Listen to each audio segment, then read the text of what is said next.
أعوذ بالله من الشيطان الرجيم بسم الله الرحمن الرحيم أفحكم الجاهلية يبغون ومن أحسن من الله حكما لقوم يوقنون يا أيها الذين آمنوا لا تتخذوا اليهود والنصارى أولياء بعضكم أولياء بعض ومن يتولهم منكم فإنه منهم إن الله لا يهدي القوم الظالمين فترى الذين في قلوبهم مرض يصارعون فيهم يقولون نخشى أن تصيبنا دائرة فعسى الله أن يأتي بالفتح أو أمر من عنده فيصبحوا على ما أسروا في أنفسهم نادمين ويقول الذين آمنوا أهؤلاء الذين أقسموا بالله جهد أيمانهم إنهم لمعكم حبطت أعمالهم فأصبحوا خاسرين۔ تو کیا وہ لوگ چاہتے ہیں جاہلیت کا فیصلہ؟ کیا وہ جاہلیت کے فیصلے کی تلاش میں ہیں؟ یہ گزشتہ رکوع کے آخری آیت ہے جس میں فیصلے کے اوپر کہ قرآن میں اللہ تعالیٰ نے حکم نازل کیا ہے اسی کے مطابق فیصلہ کرنا ہے، کہ اس کے علاوہ فیصلہ کرے گا تو وہ ظالم ہے، وہ فاسق ہے، وہ کافر ہے۔ تو کیا وہ لوگ جاہلیت کا فیصلہ چاہتے ہیں؟ ومن احسن من اللہ حکما لقوم یوقنون، اور بہترین فیصلہ اللہ کی جانب سے، اور کون شخص ہے جس کا فیصلہ اللہ کے مقابلے بہترین ہو یقین رکھنے والوں کے لیے؟ کہ دو شخصوں کا فیصلہ ہے، ایک طرف اللہ رب العالمین ہے اور دوسری طرف کوئی ادنا انسان ہے، اور یہ جاہلیت کا فیصلہ ہے، تو اس میں سے بہترین فیصلہ تو وہی ہوگا جو انسان کو بنانے والے مالک الملک کی جانب سے ہوگا، کہ اس موقع پر خدا نے کیا فیصلہ نازل کیا ہے اسی کے مطابق اگر فیصلہ کیا جائے گا تو وہی قابل قبول ہوگا اور وہی سب سے بہترین ہوگا۔ اے ایمان والو، دوست نہ بناؤ یہودی کو، نصرانی کو، کہ بعض کے ان میں سے دوست ہیں، یعنی یہود اور نصارہ یہ آپس میں تو دوست ہیں، جیسا کہ حدیث میں بھی آتا ہے الکفر ملت واحدہ، کفر تو ایک ملت ہے، وہ چاہے پھر بھارت کے ہوں یا چین کے ہوں، امریکہ، یورپ، جاپان کے ہوں، جہاں اسلام اور کفر کی بات آئے گی تو پھر کفر کو ایک ملت شمار کیا جائے گا اسلام کے مقابلے میں۔ اور واضح طور پر بھی جب اسلام کے کسی حکم کے خلاف ان کو کرنا ہوتا ہے تو سب ایک ہو جاتے ہیں، ایک پٹی میں آ جاتے ہیں۔ دوست نہ بناؤ، دو مرتبہ بھی پیچھے اس کی تفصیل گزر چکی ہے۔ خلط ملط نہ ہو جاؤ، مراد کیا ہے؟ خلط ملط نہ ہو جاؤ۔ جہاں تک مدد کا سوال ہے، کافر کی مدد کرنا جائز ہے، کافر کے ساتھ معاملات کرنا جائز ہے، ہمدردی کرنا جائز ہے، اس کے ساتھ میں خرید و فروخت کرنا جائز ہے۔ پھر دوست نہ بنانے کا کیا مطلب ہے؟ یعنی خلط ملط نہ ہو جاؤ، جس کو گاڑی اردو میں کہتے ہیں موالات، بالکل بھائی جگری جس کو کہتے ہیں، اس طرح کرنا جائز نہیں ہے۔ اس کے پیچھے ایک شان نزول بھی ہے، ایک واقعہ ہے۔ جب رسول اللہ صلی اللہ علیہ وسلم ہجرت کر کے مدینہ تشریف لے گئے، خیبر کے جو یہودی تھے اور آس پاس کے جتنے یہودی تھے سب سے اللہ کے نبی نے معاہدہ کیا۔ معاہدہ تھا کہ اگر یہودیوں پر کسی نے یلغار کی تو مسلمان بھی اس کا جواب دیں گے، یہودیوں کے ساتھ مل کر اس کے خلاف لڑیں گے، اور مسلمانوں پر کسی نے یلغار کی تو یہودی ان کا ساتھ دیں گے، اور آپس میں ایک دوسرے کے خلاف کسی جنگ میں شامل نہیں ہوں گے۔ یہ معاہدہ تھا۔ انہوں نے کیا کیا؟ یہودیوں نے خط لکھا مشرکین کو، مکہ والوں کو، کہ ہم تمہارے ساتھ ہیں اور تم ہمارے قلعے میں آؤ، اور ایک طرف سے ہی ان پر دھاوا بولتے ہیں۔ یہ بات واضح جب ہوئی تو پھر ان سے معاہدہ ختم کر دیا گیا۔ خیبر کے دو لوگ تھے، ایک ان میں تھے حضرت وقاص غالباً، اور ایک تھا عبداللہ بن ابی جو منافقین کا سردار تھا۔ انہوں نے، جو صحابی تھے، انہوں نے تو فوراً اللہ کے رسول کا حکم آتے ہی ایک دم سے ترک موالات کی اور ان کا بالکل ختم کر دیا ان سے ناتا۔ عبداللہ بن ابی نے کہا تھا،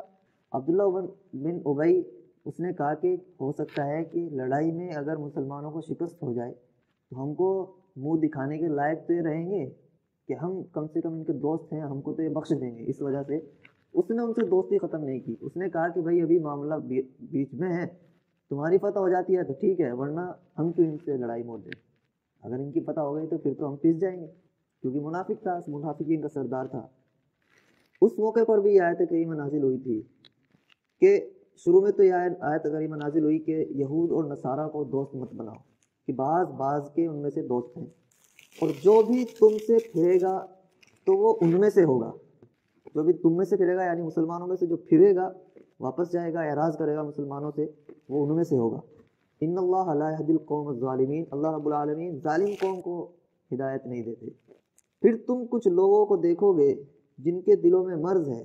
وہ دوڑ کر گھس جاتے ہیں ان میں اور کہتے ہیں کہ ہم کو تو ڈر ہے کہ کہیں ہم پر آفت زمانے کی گردش ہم پر نہ ٹوٹ پڑے، یعنی ہم کو ان سے ناطہ توڑنے میں ڈر لگا رہتا ہے، کہیں ایسا نہ ہو کہ جیت ان کی ہو جائے، پھر ہم کیا کریں گے، ہم بھی مارے جائیں گے، لہٰذا اندر ہی اندر ان سے بھی دوستی بنائے رکھی، ان سے بھی دوستی بنائے رکھی منافقین نے۔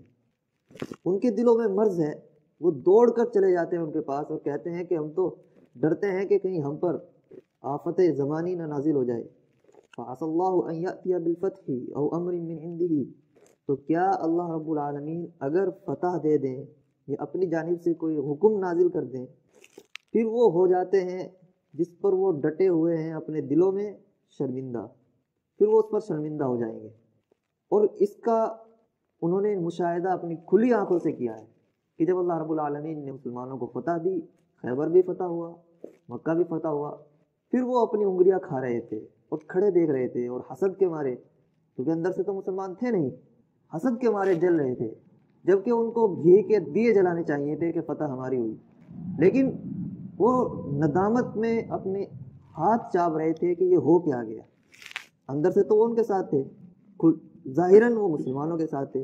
تاکہ دونوں کا معاملہ بنا رہے۔ وَيَقُولُ الَّذِينَ آمَنُوا أَهَٰؤُلَاءِ الَّذِينَ أَقْسَمُوا بِاللَّهِ جَهْدَ أَيْمَانِهِمْ، جب فتح ہوئی مسلمانوں کو تو پھر ایمان والے کہنے لگے کہ ان کو کیا ہو گیا، یہ تو قسمیں کھایا کرتے تھے کہ ہم تمہارے ساتھ ہیں، اب ہماری فتح ہوئی تو یہ اتنا گھبرا کیوں رہے ہیں، ان کی تو قسم تھی کہ ہم تمہارے ساتھ ہیں، یعنی یہ تو مسلمان تھے تو ہمارے ساتھ تھے، پھر جب فتح ہماری ہے تو پھر یہ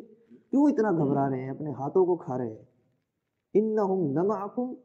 کہ وہ قسمیں کھایا کرتے تھے کہ وہ تمہارے ساتھ ہیں، حبطت اعمالہم فاصبحوا خاسرین، تو ایسے لوگوں کے اعمال بھی ضائع گئے، فاصبحوا خاسرین، اور وہ بہت زیادہ خسارہ اٹھانے والے ہوئے ہیں۔ اور منافقین کا یہی حال رہا ہے، ہمیشہ سے ان کا یہی حال رہا ہے۔ منافقین دلوں میں جو اپنے نفاق رکھتے ہیں، ان کے دلوں میں مرض ہوتا ہے، جس کو کہتے ہیں دھوبی کا کتا گھر کا نہ گھاٹتا، نہ تو اس کو وہ بخشتا ہے جو اس کو استعمال کرتا ہے، کہ استعمال کرتی ہے اس کو، اس کی جانب سے بھی وہ پھٹکارا ہوا ہوتا ہے، اور نہ ہی اس کو وہ بخشتا ہے جس کے لیے استعمال ہو رہا ہے، کیونکہ جب بھی واضح ہوگا تو اس کو ختم کرے گا۔ بیچ کا شخص، دو منہ کے شخص، دو رخ والے، دو چہرے والے، یہ دو زبانوں والے، ان کا حال یہی ہوتا ہے کہ وہ خسارہ اٹھانے والے ہوتے ہیں، اور ایک وقت وہ آتا ہے جب وہ شرمندہ ہوتے ہیں۔ اور اگر ظاہراً بھی ہے ایمان، یہ تو دنیا کے معاملات میں بھی ہے، اگر دل میں بھی اگر اصلاً جو نفاق ہے کہ ایمان دل میں نہیں ہے لیکن ظاہراً وہ دکھاتے ہیں ایمان، جیسا کہ کچھ لوگ کرتے ہیں CID وغیرہ بن کے، تو پھر تو مسئلہ آخرت کا بھی ہے، آخرت کا تو ویسے سب میں ہی ہے، پھر تو ہمیشہ ہمیشہ ہے۔ اور کافروں سے بھی سخت سزا ان کے لیے اللہ رب العالمین نے مقرر کی ہے کہ دنیا میں ان کو خسارہ ہے، ندامت ہے، شرمندگی ہے، اور آخرت میں جا کر جہنم میں بھی سب سے نیچے کا درجہ ان کے لیے رکھا گیا ہے۔ آیت کریمہ تو اس وقت کے تعلق سے واضح ہیں، اور قرآن میں آیت کا مطلب ہوتا ہے کہ حالات کے اعتبار سے بھی ان کا جائزہ لینا، ہاں منافقین کے اوپر، تو اس وقت بھی اور آج تک بھی حالات کا جائزہ لیتے ہوئے کہ جب مسلمان میں اتحاد پیدا کرنے کی کوئی کوشش کی جاتی ہے کہ اتحاد کے ساتھ میں مسلمان ایک ساتھ ہو کر ایک پلیٹ فارم پر ہو کر متحد ہو کر اپنا ایک محاذ بنائیں، اور اس محاذ بنا کر دکھائیں کہ ہم کیا طاقت ہیں اور ہمارے پاس کیا ہے، تو اس وقت پھر دوسرے منافق آتے ہیں جو دلوں میں اپنا نفاق چھپا کر رکھتے ہیں، وہ کہتے ہیں کہ نہیں جی آپ غلط راستے پر ہیں، اور وہ ایک دوسری چیز نہیں کھڑی کرتے ہیں اور اس میں مسلمانوں کی جماعت کو توڑ کر رکھتے ہیں۔ ان منافقین کی یہ خاص نشانی نہیں ہے کہ وہ ہمیشہ جماعت کو توڑنے کا کام کرتے ہیں، ہمیشہ دوسرے پر کفر کا فتوے لگائیں گے، فاسقین کے فتوے لگائیں گے اور کہیں گے کہ فلاں چیز ناجائز ہے۔ علماء حق کو نشانی سب سے بڑی ان کی ہے کہ وہ علماء کو سب سے پہلے میدان سے ہٹانا چاہتے ہیں اور عوام کے دلوں میں علماء کے خلاف بغض بھرنا چاہتے ہیں۔ وہ سب سے پہلے، کیونکہ ان کا مقابلہ کون کر سکتا ہے، انہیں جانچ پڑتال کر کے کون جانچ سکتا ہے کہ یہ صحیح راستے پر ہے نہیں، قرآن کے تعلق سے علماء، اور پہلے ہی وہ عوام کے دلوں میں یہ بات ڈال دیتے ہیں کہ جی علماء کو تو کچھ پتہ ہی نہیں، علماء تو تمہارے دشمن ہیں، علماء تو پہلے ہی انگریزوں کے ریالوں پر پل رہے ہیں، غرض اس طرح کے انہوں نے بھر کے، جیسے کہ نئے نئے فتنے کرتے ہیں۔ شکیلیت کا جو فتنہ ہے، سب سے پہلے وہ آپ جس سے بھی بات کرے گا وہ سب سے پہلے یہ کہے گا کہ علماء کو کیا پتہ ہے، وہ کیا کر رہے ہیں، انہوں نے اب تک کیا کیا ہے، کیا انہوں نے کچھ کیا ہے؟ اس طرح کا سوال کر کے سب سے پہلے علماء کے خلاف بغض دلوں میں ڈالیں گے۔ جب دلوں میں بغض بھر جائے گا، اب کوئی عالم اگر کسی کو سمجھانے کی کوشش بھی کرے گا کہ بھائی آپ غلط راستے پر ہیں، رسول اللہ صلی اللہ علیہ وسلم کے بعد کوئی نبی آنے والا نہیں ہے، خاتم النبیین کے زمانے ہے، کہ نہیں آپ کو کیا پتہ ہے، کیونکہ اس نے وہ دل میں بغض بھر دیا ہے۔ غرض منافقین یہ ہمیشہ سے رہے ہیں اور آج بھی ہیں،